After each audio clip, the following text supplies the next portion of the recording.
Welcome back. On Thursday last week, Deputy President Kgalema Motlanthe took his last round of questions for oral reply in the National Assembly. There were 3 questions on the order paper, and this morning we listened to his response to the third and final question asked by Mr. Ngonyama of COPE.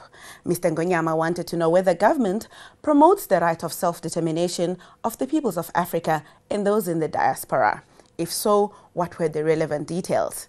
Now, Deputy President Motlanthe said South Africa has consistently fought for the right to self-determination of all the peoples of Africa, and South Africa's record in multilateral institutions like the African Union attests to this fact. We do so believing that every people or nation have the right to determine their own destiny without undue interference from others. The history of the continent and the Caribbean is littered with examples of nations whose development is being undermined due to external interference. Honorable Member, let me emphasize that our position is influenced by our conviction that self-determination, peace and stability are important ingredients for cultural, social and economic advancement.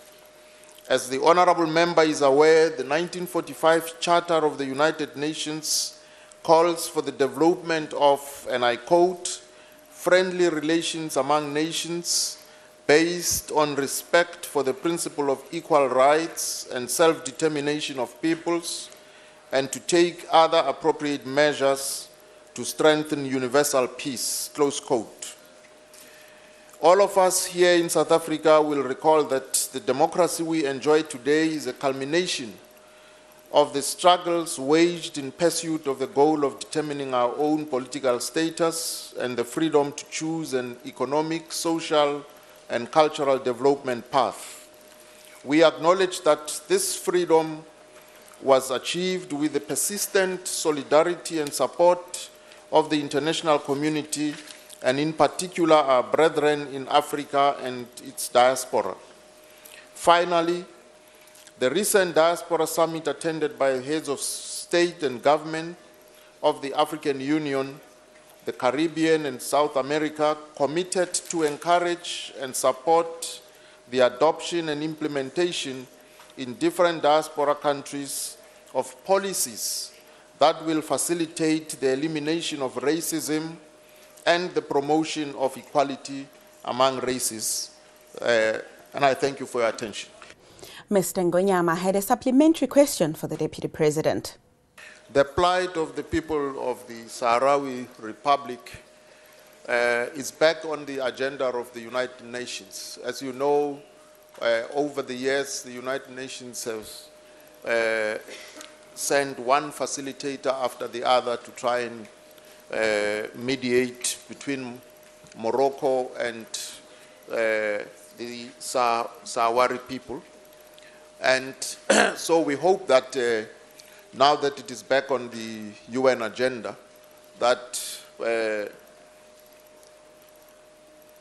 latest intervention in this regard would result in a solution, a mutually acceptable solution to the people of Sahrawi and the Moroccan authorities who to date are occupying parts of what is the land surface of Western Sahara. Thank you.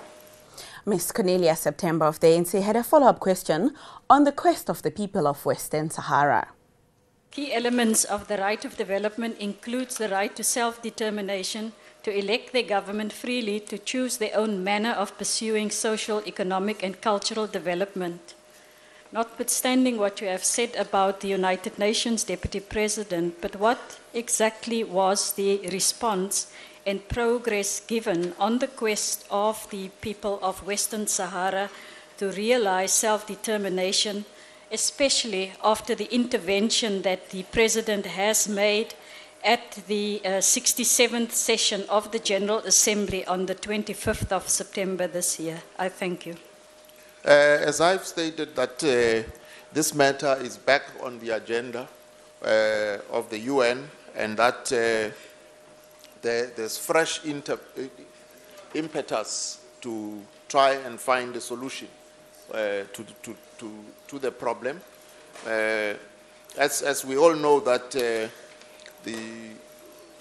this matter was progressed up to a point where a number of African countries and other countries recognized the government of the Sahrawi Republic.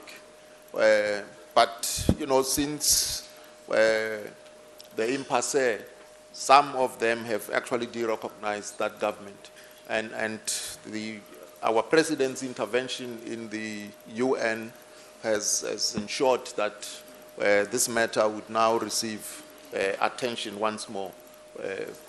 And we are, as I said, optimistic and hopeful that indeed a peaceful resolution can be arrived at. Thank you.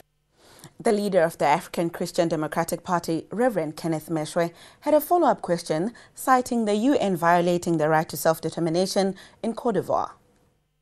You said, sir, that the UN and the African Union attest to the fact that the right to self-determination is promoted and respected.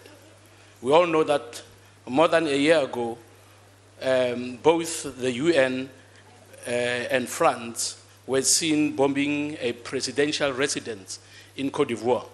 Now, was that act not an indication that self-determination in some instances can be disregarded and that people can be removed at will if it does not suit their purposes? Thank you. Honorable Mishwa will remember that the people of Côte d'Ivoire held elections, and dispute arose out of those elections, which resulted in the sitting president remaining in office, whilst the UN, ECOWAS, the AU confirmed that the leader of the opposition had actually won the elections. And so there was a problem compounded by the fact that besides the National Defense Force, there was also an armed force of 20,000 army, which was not integrated. And so when you have a conflict in a situation like that, it does result in the conflict escalating into loss of lives. And that is why today, as we speak, the former president of Côte d'Ivoire is awaiting trial at the International Court for some of the excesses which happened at that time. Thank you. The final question to the Deputy President came from the Freedom Front Plus. Mr. Peter Groenewald wanted to know if government was prepared to consider and support a ministry for minorities. Agbare Speaker, ek wil graag vir die adjunkt president vra dat Suid-Afrika se eie grondwet maak ook voorsiening vir selfbeskikking in terme van artikel 235. Nou dit is so dat daar verskillende vorme van selfbeskikking is.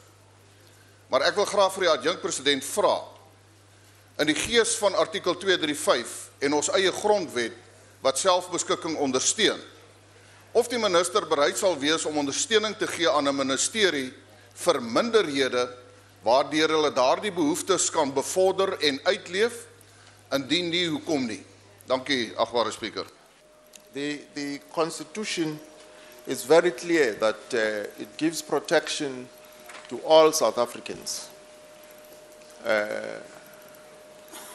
And recognizes the rights of all the citizens and without regard to language and so on.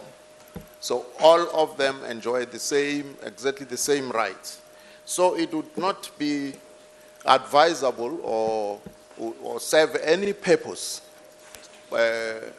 to establish a ministry to take charge of the interests of minorities, because all South African citizens have the same right of access and protection to the government of the day to promote their interests in all respects without any inhibitions, as it were. So I believe that the honorable member should advise whichever section of our South African population which harbor the view that there's a need for a minority, a ministry or a department to look into specific issues affecting them, and that they can still attain same through this government.